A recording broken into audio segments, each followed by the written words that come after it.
And for some more on the Prince of Darkness, let's bring in Gene Simmons from Kiss, another rock icon. Gene, thank you so much for being here. I'm so sorry for your loss. So many of us knew his persona, knew him as a Prince of Darkness, saw little glimpses on the Osbournes. But how do you remember him? Well, I remember the man. You know, we 1974, we were both trying to forge our paths, and we actually played on the same bill. And I will tell you that the masses, you know, the fans are grieving. What can you say? It's just broken hearts. And when I tell you my heart, my prayers, and millions of others to Sharon and the kids, people think of him as the Prince of Darkness. And, you know, on stage, of course, this huge persona, you know, a giant, but at the same time, a loving father and a dedicated husband. You can say whatever you want about Ozzy. There never was an Ozzy before Ozzy. You can't really point to anybody that says, oh yeah, that's where he came from. He just, scientists call that a singularity, an anomaly. He was just kind of born Ozzy. And as far as I know, his entire life, to thine own self be true, the Greeks say. Ozzy was always Ozzy. Through disco, through fwapo, through whatever musical genre there were, Ozzy was always Ozzy, all the way to the end. I mean, it was shocking to see him on his throne, with everybody paying tribute, as well they should, to Sabbath. There wouldn't have been Metallica and lots of other bands. And Ozzy was just, you know, and he was just, you know, giving it all. And you couldn't tell, you couldn't tell. And a week later, devastating. I mean, the fans, my social media and my phone's been off the hook. People are just crying. They're just devastated. What can you say? Yeah. I mean, truly, the way you describe it, somewhat of a poetic end to a poet. He was a. I mean, when you listen to his lyrics, he was a poet. And yet, as a musician, I'm not a musician, but I do want to take you back to 1974, and you guys are sharing that bill. As a musician, and you hear Ozzy Osbourne, what goes through your mind? Well, it even started before that. My first impression of Sabbath was a full-page ad in the back of Rolling Stone, and it said, Black Sabbath, louder than Led Zeppelin. And I went, oh yeah, that's the coolest of the cool.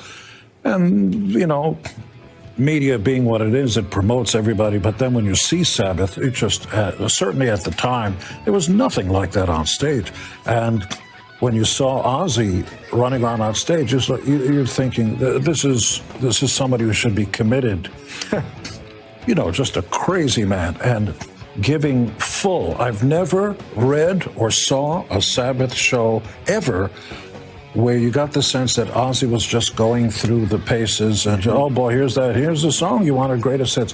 He never, you know, they never played the game, you know, the I love you, you're the only one for me, you broke my heart, you know, those lyrics which are, let's face it, they're not true. They just sang what they, and it, you know, people don't realize that Ozzy, though he didn't play an instrument, those are his melodies. That's him writing melodies and lyrics and crafting that sound, that enormous guitar that Iommi has that just, you know, shook the heavens, the guitar that ruled the world. Ozzy, there never was one like him and probably never will be. I mean, and when you look back at that time, you know, and you look at the birth of heavy metal and the evolution of like the modern rock show, it was Ozzy, and it was also you. You were almost like right brain, left brain. There was the genius of the madman in Ozzy, and then there was the calculated mastermind of the demon. And you were in the same sphere. The dedication of stagecraft, of being up on that stage, and your job was to make everyone forget that the world is not such a nice place and that there are traffic jams and you argue with your girlfriend about all kinds of stuff. But when you come there, it's electric church. You know, the fans and the band everybody say, yeah, Black, and everybody go crazy. You saw Ozzy whenever he did that.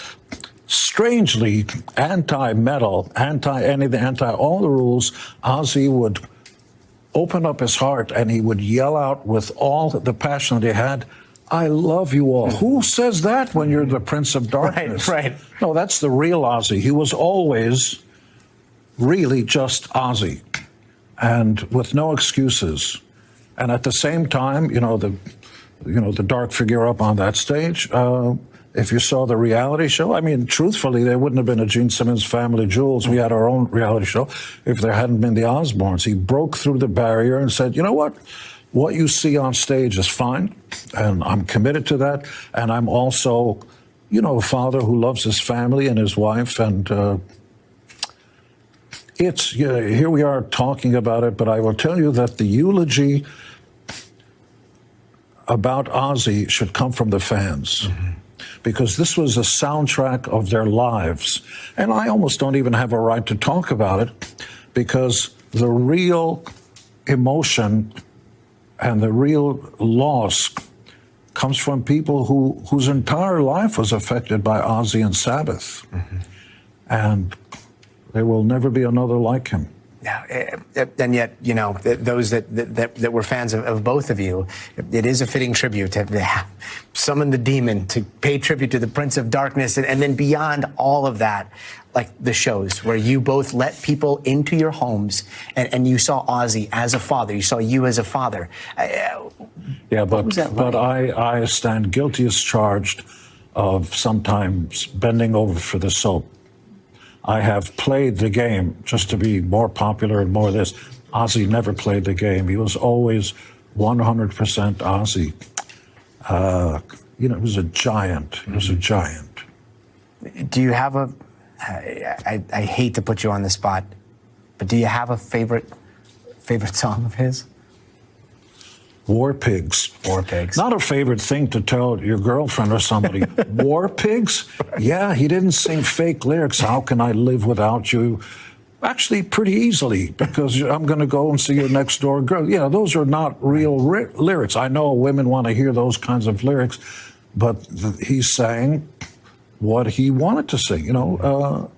War Pigs is not about my heart is broken, how can I live without you? No, it's about something primal. It's about something that... Something a lot... In fact, my favorite actor of all time was Boris Karloff, born William Henry Pratt.